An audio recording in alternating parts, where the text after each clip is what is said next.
Unmute. That'd be a good thing. Hey, good morning, everybody. Whenever you have a conversation with somebody, for those of you who this is your first time seeing me, my name is Sean Murphy. I'm a international speaker and trainer, meaning I've stood on stages outside of the U.S., on stages in countries, and I've stood in probably 35 different countries speaking and training in the field of personal undevelopment, aka network marketing, where people have made the decision to have more of what they want and less of what they don't.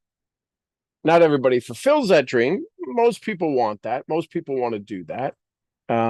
The challenge is that because it's a fairly simple business to get started in, most people fall short of treating it like the business that they want it to produce for them. They want the results of a business. They don't necessarily act like a business. And so if you've ever been to big business trainings, and what I mean by big business trainings, where some people have paid $60,000, $70,000 for the events, they have some pretty cool people who come and speak at those events, right? Because you're serious about it. You've paid the money, you've put the effort in, and you figured, I want a shortcut. I want to shortcut my success. And the shortcut to success is the hardest work. That's the thing that most people don't understand. Oh, there's shortcuts to work. There's shortcuts to success. It's just the hardest work you will ever do in a short amount of time, right? It's kind of the microwave of success. It speeds everything up and gets everything hot really fast. That's what a microwave is supposed to do. So are the shortcuts to success. So if you get asked questions like, what business are you in? And you start giving labels versus results. If you say things like, well, I'm in the wellness industry, I'm into this, I'm in the delivering tacos industry. I don't know, pick it. That's not the business you're in. That's the strategy you use to the business you're in. That's not your business. Because you don't get paid to deliver tacos. Right? If you're doing DoorDash, you get paid to deliver food. That's not what you get paid for. You get paid to pick it up, deliver it in an efficient time so that they get it when it's appropriate to the consumer, and they tip you accordingly, right? So if I were to ask you, what business are you in? And you give me a label, you give me an industry, that's might be why you're struggling, right? I'm in the business of helping people have more of what they want and less of what they don't. When people typically, if your response triggers in somebody, how do you do that? That's the business you're in, because how is the strategy? If somebody's not asking how, here's the challenge. If they're not asking you how you do your thing, then wouldn't it be fair to say, think about this for just a second, wouldn't it be fair to say, wouldn't it be an assumption that if they are not asking how you do it, one of two things, either they ain't interested or they got an idea.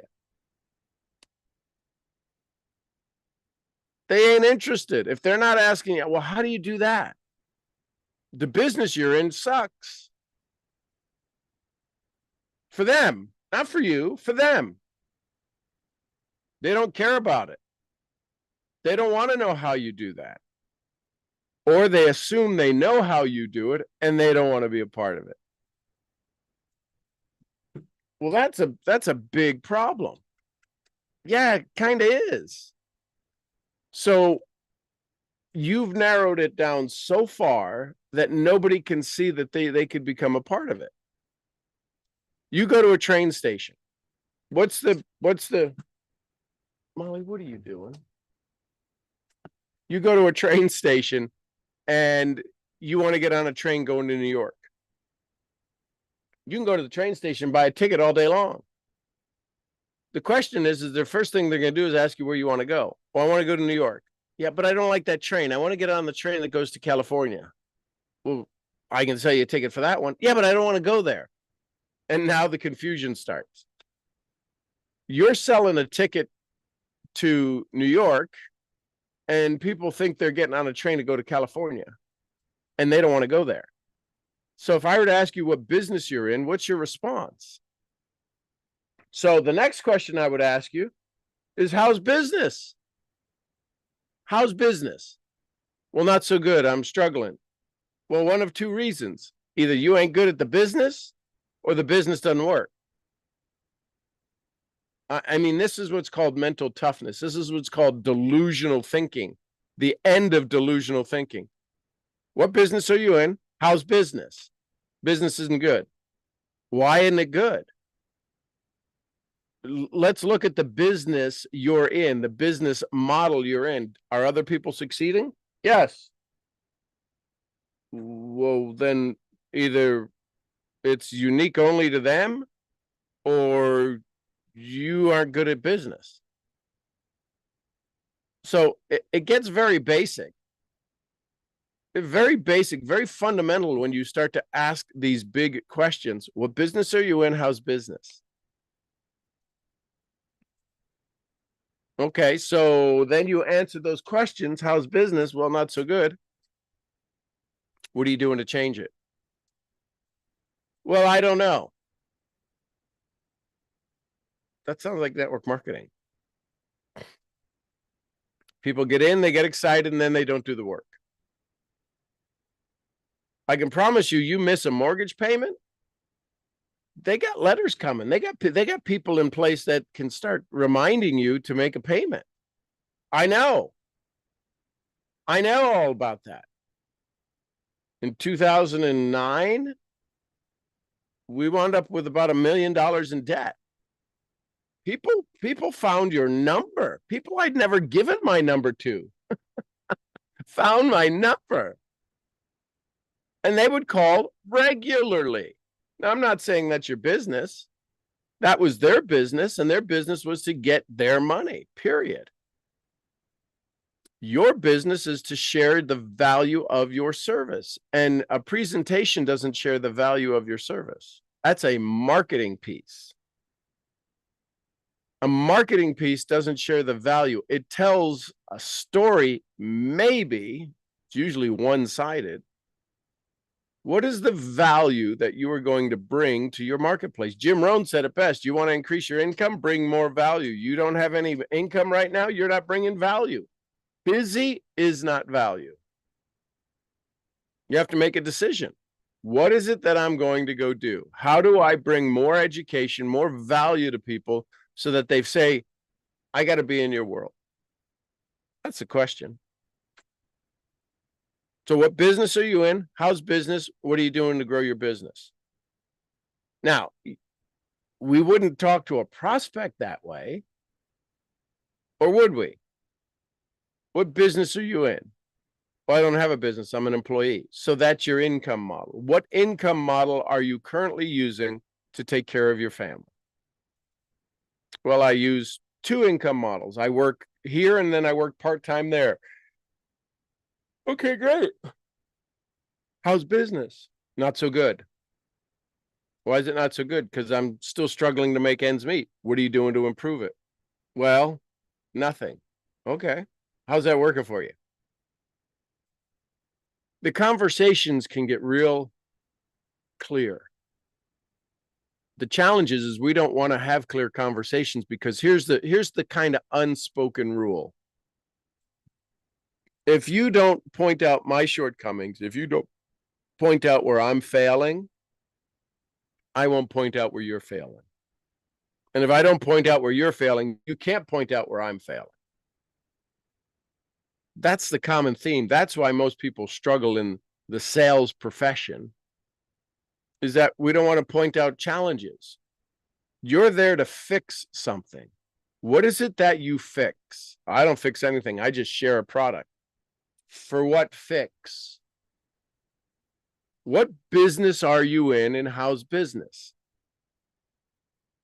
It gets real clear. And listen, the delusional thinking is thrown out the window. And what you're left with is reality of your action. And sometimes we don't want to hold up the mirror. I did a training yesterday, 2 days ago, about the challenges is too many times when people want to have authority, they show the mirror. You're doing it wrong. That's literally what the mirror is. You're doing it wrong. They don't say that. Oh, you're struggling here. This is happening. You're not happening. I have the solution. And we don't hold up the window. We can hold up the mirror.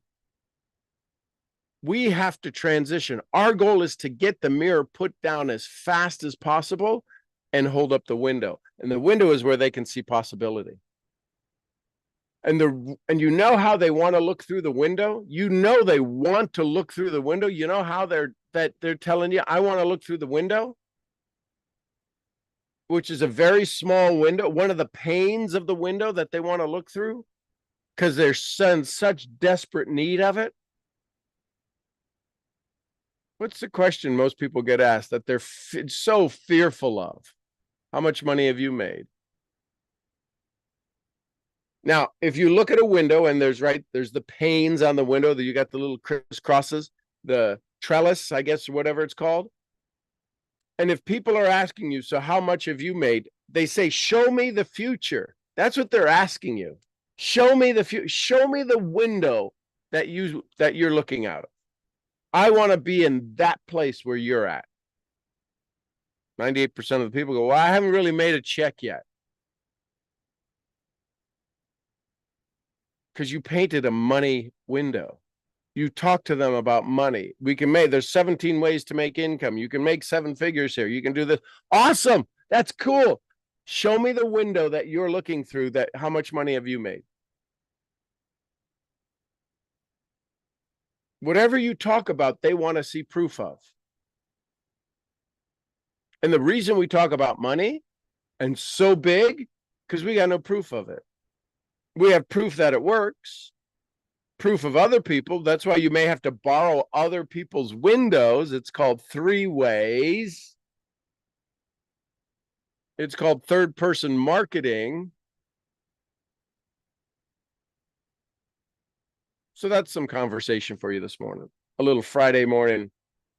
Pull your bootstraps up and decide we're halfway through the year. What's the second half going to look like? What business are you in and how's business? And if listen, you may only make $100 a month and that's all you want. That's awesome. That's awesome. Nothing wrong with that. That's why the question is what business are you in? How's business? Business is pretty good. Awesome. Anything I can do to help you before I go? If your business is good, I don't need to sell you on anything. I don't need to convince you or cajole you or hold up a mirror to say, are you having all that you want? If you're not having all that you want, then business isn't good. Period. Business isn't good. What makes it good? I don't know. Ask for help. And one of 2 things are going to happen. You're either going to cut your teeth.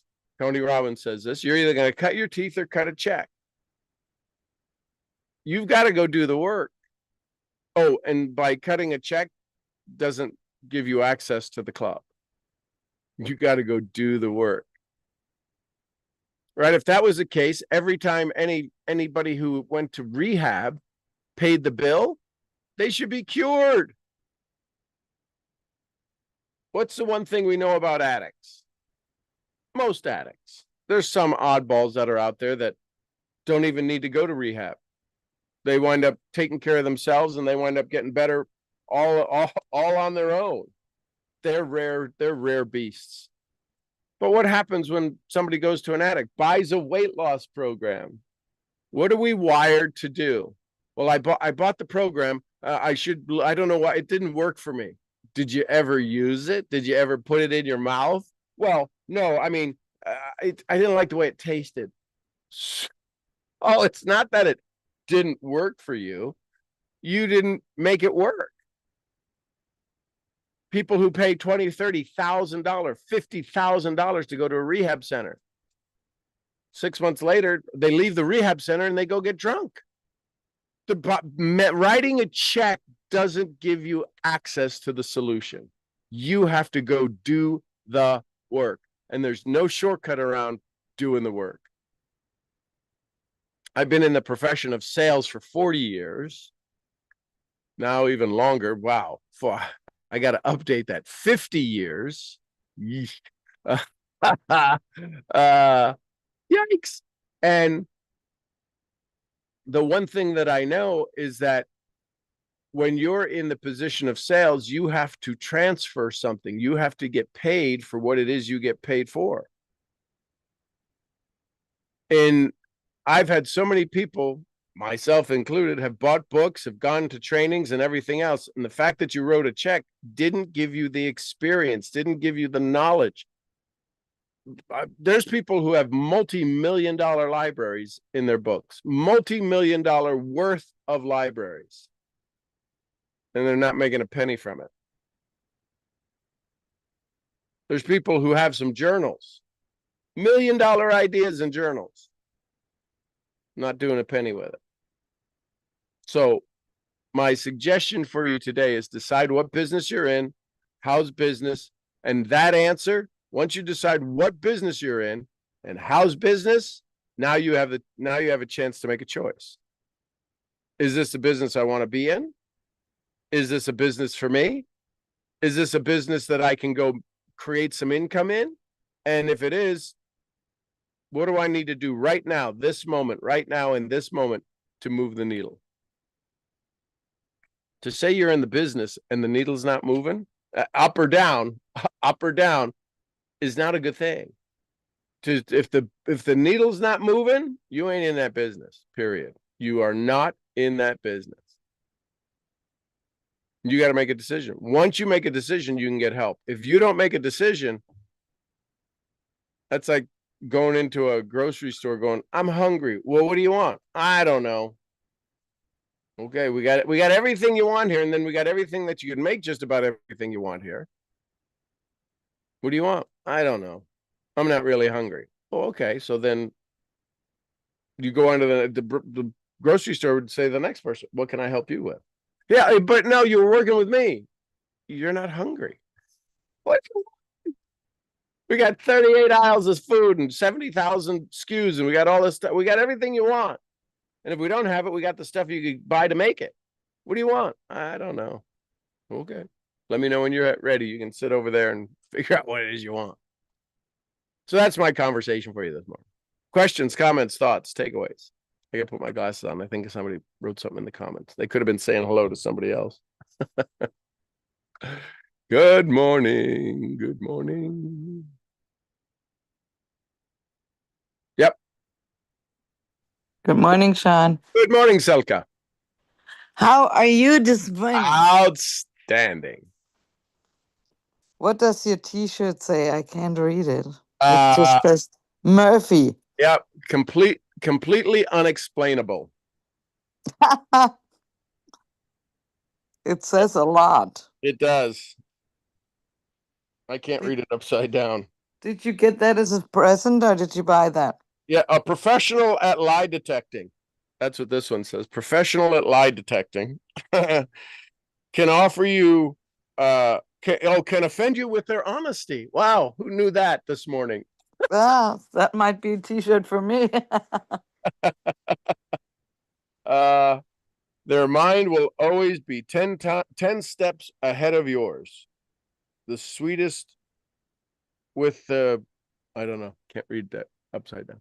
Did you buy it or did somebody give it to you for a gift? I think somebody may have given it to me a gift. That's pretty amazing. Yeah. So I didn't have, I only had one stream of income yesterday. Yeah. I have created more streams of income now. Yay! Within a day. So as you said, you can either write the check or do what? Cut your teeth. Well, I think you have to do both in most in most uh opportunities. Sorry, I'm like not quite awake yet, and It's all right. I have not had my coffee yet. Um, but I'm trying to think. So I'm excited. I Yes, and I added two more streams of income, and someone else sent me an email about another stream of income, but I'm not sure. Well, I added one more stream of income for sure yesterday. I will Right, add another one today. right, And someone else sent me an email about another stream of income, but I'm not sure that it's not a scam. So I have to check that out because it sounds legit, but then it doesn't. right. So you just never know with things like that when somebody reaches out to you to offer you something. Sure. Yeah. And listen, one of the things, and a female intuition is a lot stronger than a male intuition. Uh, you probably are right? That gut instinct. Yeah, something about this isn't, it's a little squirrely. Okay. You're probably right. So then go investigate it to calm that feeling. Don't let their facts convince you against your feeling. Just always keep that feeling. Oh, okay. So that's what the missing piece. And you want to find whatever that missing piece was that makes you think it's not true, so that you can calm yourself. Because it could be, but usually I it's very rare that I had the instinct of, man, I thought this was going to be a wreck and it turned out to not be a wreck. Very rare. I should have followed that. Oh, I did it again. And so we just wind up creating a pattern. So just be aware of that. And that's awesome. Why? But Congratulations. why? Thank you. Why do you say that women have more an intuition than men? Oh, well, it's psychologically proven, and it's physically proven because women, in because our brain's a couple 100,000 years old and it hasn't rewired since. It still has the same wiring. Women have a tendency to need to be in groups. And the reason that they have the groups is because they had to defend against men, and this whole idea. This is 200,000 years ago. This isn't last week down at the coffee shop. So your brains are wired to think of things differently. You can say, you could think of a red shirt or a gift. Oh, you got a gift. Your brain's off in the 17 other gifts that you've given or received from people. And we're like, oh, cool shirt. That's it. We live in these boxes. The female brain lives in a cataclysm of chaos and a kaleidoscope of possibility. So you're wired for more intuition. You pay attention to more things at an unconscious level than we do. Interesting. So it's true when they say that men are not able to multitask Oh, properly. well, and nobody can multitask, period. But women have a tendency to have 17 ideas running in their mind at one time, where you ask us to take out the garbage and we're like, okay. And we go take out the garbage. Well, didn't you see the socks on the floor going out to the garage? What socks? Didn't the pile of laundry right there to take to the laundry room? Like, how could you not see that? We don't, we literally don't see it. Yeah. So we're not thinking, we men are box creatures. And the box that we want to stay in is the nothing box. What are you doing? Nothing. And then you bring us into into your world, going, okay, I need you to go walk the dog. Well, on the way to walking the dog, there's the garbage to take out and the laundry to take to this and this, that, and the other. And you give us credit thinking that we would actually know that. We don't even see any of that. Our brains literally, it's called a phenomenon known as intentional blindness. Wow, that's Yeah. quite an insight. Yeah. And if you've ever walked into a room, UCLA did a study about, now it's about probably 2 decades ago. When you walk into a room, if you walk into like the living room, and it doesn't have to be a door, it's a passageway. If you've ever walked into a garage or living room or the kitchen and you walked in and went, what the hell am I doing here? Why did I walk in here? I know I walked in here for something. Literally, what they found out is that our energetically, however it works, you know what it, because as soon as you walk back into the room, you're like, oh, that's what it is. Literally, doorways can wipe our systems clean. It's literally why you can walk into a room, stand in the room and go, what the hell did I walk in here for? I You thought did. that was only a phenomenon with old people. No, it happens. Well, it happens to everybody at every age. And it doesn't happen all the time, but it happens as you get older because you're not focused on stuff. You're not driven by stuff. You have a lot more things in your mind as you get older. But the reality is they found out that doorways literally leave the idea in the other room for the most part. And it doesn't happen all the time, but if it ever happens where you walk in the room and go, what the hell did I walk out here for? And you stay there and you go, and as soon as you walk into the other room, you get 5 or 10 steps and you go, that's right. And you weren't thinking about it. Yeah, no, that happens to me. Yep. It's the weirdest thing. I go downstairs for something and then I'm like, I don't remember what I came down here for. Exactly. And so And that's then the I go back upstairs and I'm like, oh no, yes, I needed that. part of my exercise It's program. pretty crazy. Well, yeah, okay, that's what I'm thinking. How many times do I need to go up and down the stairs? But that's actually a good thing. Yes, Yep. you are right. But yeah, it happens to me. But I thought it was just, because of my age. No, no, Because I don't remember that happening when I was 25. it doesn't happen as much. It happens more because there's certain criteria. When it happened when you were younger, the thing that got displaced became more important and you wound up doing something else. And if somebody ever asked you when you were younger, hey, did you get that thing done? Oh my God, I completely forgot about it. It's because you entered into a new room, you entered into a new station, a new area. And it's not that you forgot about it, something else took your attention. It's crazy when you start to understand the brain and look at it and say, oh my gosh, are you kidding me? Nope.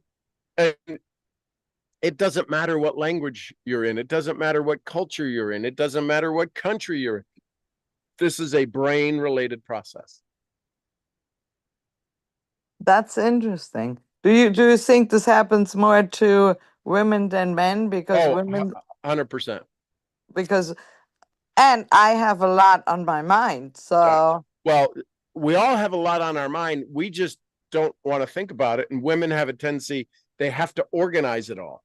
It's literally, it's the cascading effect of security. And what I mean by the cascading effect of security, when you go to your car, some women, if it gets dark out, they're a little bit more hesitant to go to their car. If they're in an unknown place, they're a little bit more hesitant to go to their car. There's a lot more going on. There's a lot more of your environmental awareness for your safety and security that goes on than guys, right? You're at a restaurant and all of a sudden things start getting squirrely. There's a different way you see environment from a female brain than there is from a male looking at the environment. And so it's just nature, right? It's just, that's the way it is. There's nothing, well, I want to be more like a man. Sorry, can't be. Your brain is not wired for that. It's designed to protect you in the way that 200,000, 300,000 years of brain creation, it's not changed. It's not changed at all. But so what's the difference then of there's people that just thrive on taking risks and others refuse to take any risks, like, diving, skydiving, any of the the sports that are Sure. like crazy dangerous. So are those brains then wired differently, or what's different about those people? So adrenaline junkies have a tendency to it's called a tolerance. And to feel good, they have to be doing something dangerous, to have that adrenaline, to have that flow, that excitement. So in order to go do something dangerous, it's how they feel their body. It's how they can feel the community. It's how they can be part of something. They have a story. So there's a variety of things. One, adrenaline junkies are could be possibly people who didn't get a lot of attention as a child, right? So I need to be seen, and the best way to be seen is to be the one out in the front teasing the tiger. What are you doing out there? Oh my gosh, don't do that, right? So that's how they get attention. There's others that they have an understanding of self-worth that if I don't feel this way, I got to be on the cutting edge of everything. I don't feel like I'm alive. And they've got that wired in. And then there's people who take the biggest risk at all, the biggest risk ever by not taking any risks. The biggest risk they take by not taking any risks is that things will get better. That's taking a big chance by not doing anything that things will get better. That's just a bunch of malarkey. So do you think there is something missing in their wiring? Not missing, it's the way that it's wired. And because they are so strong-willed or out there or iconic in nature, very few people can have a conversation to speak about their wiring. They may not want to change it. That's fine. If they're saying, I'm exhausted all the time because of this. Oh, but you're so cool and I love this. So they don't wind up they got to have a blunt conversation about the realities that of the story they made up in their mind that probably isn't true. Entrepreneurs make money, millionaires. We know a lot of millionaires that are just absolutely miserable in their life. Are And they? they think, well, yeah, we think more money would make them better. There's a lot of people. Look at actors and athletes, drugs and death and killing themselves and everything else. They got all the money, they got all of the freedom, they got all of everything. They got fame, they got fortune, and yet they screw up their life. Well, they probably have too much money, so they spend it on drugs because they think it's cool. But they're smart. They're supposed to be smart, right? So money doesn't make you smart. Well, yes, money also doesn't give you class. We know that. Yep. So, yeah, I mean, yes, money doesn't make you smart. I mean, we have some people doing some very crazy things that are very rich. Yep. So that is true. I mean, you can buy other people, well, not buy, but you can pay other people for their smartness to make up for, what you are lacking, where, Yep. other dumb people cannot do that. But it's very true. But it all goes back. I mean, when you're looking at it, and this is pretty crazy, to just be aware of that, it all goes back to this little organ in your head, which is your brain. I mean, literally. Yep. How crazy is that? Just like one little tiny organ. Well, you would say you have a big brain, but Well, no, a very the key large organ. it's a very small device that is still we can't even fathom all of the capabilities of the brain. It's the most complex device in all known universe, and in our known universe, not the unknown, in the known universe that we're aware of. And did you see that they just launched a new camera, the world's largest camera that's taking pictures? Literally, they launched it into space, and it's in space. And on June 23rd, it started taking its first pictures, and it's already showing us things in space, in the universe, that we haven't seen even from the James Webb Telescope. It's No, pretty I amazing what didn't. we're learning more. Yeah. I didn't hear that. Yeah. If you Google the world's largest camera taking space photos, it's pretty amazing. They have this thing that was taken over 8 hours, and it's kind of at a diagonal, and I don't know how many billions of megapixels, but in that photo is like a billion galaxies in that photo. A billion galaxies, which have a billion trillion stars and blah blah. It's like, oh my, it's crazy. You gotta go. Unbelievable. So anyways, so back to the whole thing is that what business are we in? How's business? And that's where we've got to make our decisions. I love our conversations. Yeah, I think it goes back to that. But I wanted to tell you one other thing. Sure. And then I will go. I was on a call yesterday, and the person was talking about the new glasses, where the AI glasses, where when you can look at people with the glasses on, you can see whether they're lying or not. Wow. And have you heard about those glasses yet? Yeah, it's called My Mother. Not your mother. But no, you couldn't be carrying your mother around with you. No, I know, But but my mother had those glasses. I don't know where she got them from, but no, I've not heard of that. Because it's looking at all of the micro expressions. yeah, and probably also the way people move. Yep. Because so that's pretty interesting, because the brain has to somehow connect with the glasses as well, I would think. Because the glasses are not talking to you, or are the glasses talk? I don't think the glasses are talking to you to tell They you. they might have an earpiece, but it could listen with technology. I know 20 years ago in Japan, they had contact lenses that you could look at a street sign that if it's in a foreign language, it would translate it into whatever your native language was. Oh, that's pretty cool. I Yeah, isn't need that? those. Yeah. So, Oh, wow. I have never heard of them. Wow. Because I wear contact lenses. Those would be great contact lenses to have. yep. Yeah. So, and that was 20 years ago. They came out with the first, in the laboratory technology. I'm sure there's some kind of version of it now, but cool, cool, cool. Oh, thank you. Thank you. Thank you. Have a most amazing weekend, I guess. Are we Yeah. meeting tomorrow or not? I'm gonna say yes. Right now, if my mower comes back, it may be a short meeting because I haven't been able to have my mower for almost 4 weeks now, waiting on parts.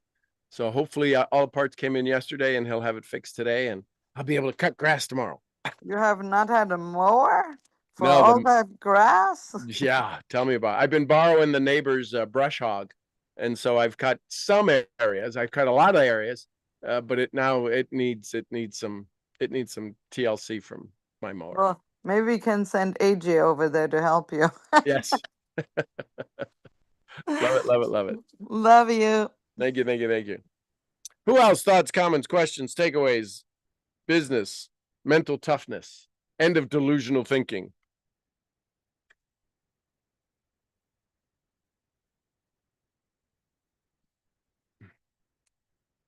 Okay.